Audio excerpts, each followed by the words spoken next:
Hello, magandang araw sa lahat. Welcome sa aking Panlasang Bisaya channel.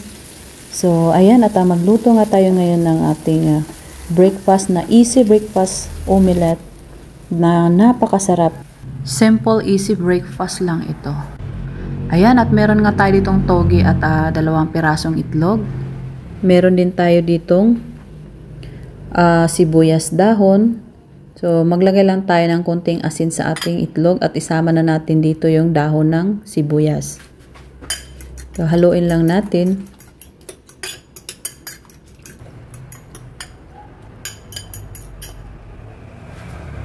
Tapos dito sa ating mainit na kawali, maglagay lang tayo dito ng konting mantika.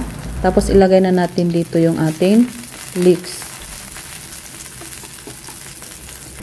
At magdagdag pa pala ako dito ng ham dahil meron tayong leftover na ham. Sayang naman. So, ihalo na natin siya.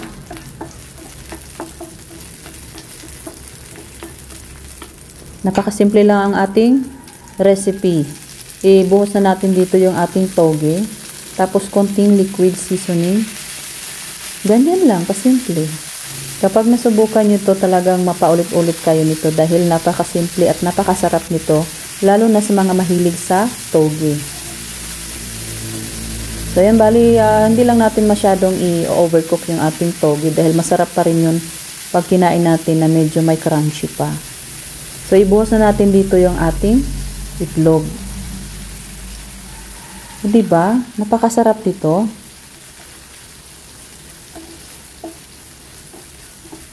Pwede mo lang tong papakin. Isawsaw mo lang din ito sa ketchup kung anong gusto mong isawsaw.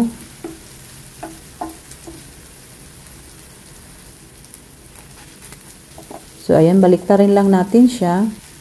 Kung ikaw ay bago ka pa lang dito sa aking YouTube channel, huwag mong kalimutan pindutin yung ating bell button para palagi kayong updated sa ating mga napakasimpleng recipes. Itsura pa lang nakakatakam na.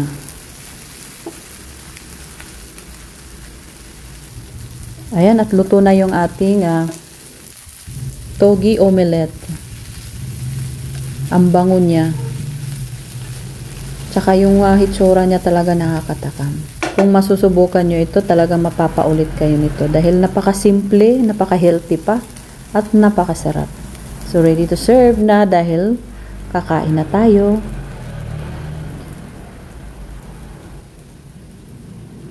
Maraming salamat sa inyong panunood. Kain po!